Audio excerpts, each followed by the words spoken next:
एक दिन चंदू का बेटा, जो खुश रूह तबय का मालिक था, अपने कमरे में एक छोटी से कागज पर कुछ बना रहा था। ये नजरें बहुत खूबसूरत लग रही थीं, लेकिन इसमें एक मसला था। जो वो बना रहा था वो कहीं नजर नहीं आ रहा था। एक दिन एक बूढ़ी औरत चंदू के पास आई और उसे एक जादुई पेंसिल दी। इस औरत ने कहा कि ये पेंसिल वो चीजें बना सकती है जो कहीं नजर नहीं आ रही हैं। चंदू बहुत खुश हुआ और जल्द ही पेंसिल का इस्तेमाल शुरू कर दिया। वो अपनी मर्जी के मुताबिक चीजें बनाने लगा जो कहीं नजर नहीं आ रही थीं। इस नई कुदरत से मुतासिर होकर इसने सोचा कि क्यों न एक जादुई कहानी लिखी जाए जो इस पेंसिल की कमाल की बारी में बताती है।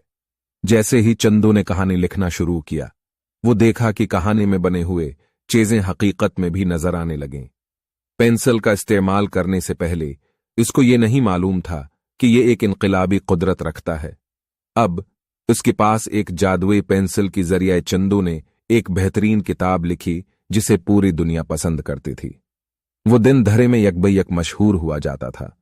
इसकी किताबें हर जगह फरोख्त होती थीं और वो दिन बीदिन बढ़ता जा रहा था।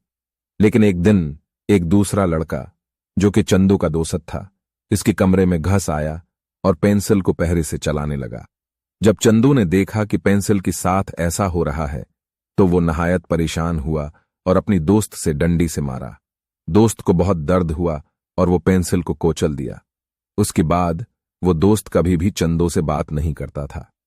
चंदू के पास पेंसिल तो कोई नहीं रहा था, लेकिन अब भी वो अपनी लिखाई की जरिए दुनिया को खुश करता था। अब वो जानता था कि हकीकत में कुव्वती खलकत का राज किया है। इंतहाई ज़हीने की नजर से उसके मुस्कुराने वाले चेहरे ने देखा कि कभी कभी आपकी जीत के लिए आपको समझदारी की जरूरत होती है, न कि कुव्वत की। चंदू ने समझा कि वो ये दुनिया अपने कलाम की ताकत से खुश करता है, न कि जादुई पेंसिल की। उसने तस्मीम किया कि वो अपनी अंदाजे लिखाई को बेहतर बनाएगा और अपनी खुद की सलाहियतों को भी देखेंगी। चंदू ने कुछ वक्त बाद अपनी नई किताब जारी की, जो कि जादुई पेंसिल से भी बेहतर थी। अब वो पेंसिल की जरिए नहीं, बल्कि अपनी दिमाग की ताकत से लिखता था। इस किताब को दुनिया भर में शानदार पजीराई मिली। चंदू ने अपनी जीत के लिए कुव्वत की नहीं, बल्कि अपनी जहानत और मेहनत की बदौलत जीत हासिल की। वो समझ चुका था कि कुछ करने की खातिर आपको दीगर लोगों की नजरे एतमाद की जरूरत होती है, न कि जादुई पेंसिल की। जीतने के लिए आपको कुव्वत की नहीं, बल्कि मेहनत, इस्तेदाद और सब्र की जरूरत होती है। उसी तरह जादुई पेंसिल के जरिए कामयाबी हासिल करने की जगह आपको खुद पर एतमाद करना होगा और अपनी दिमाग को समझदारी की महारत के लिए तैयार करना होगा।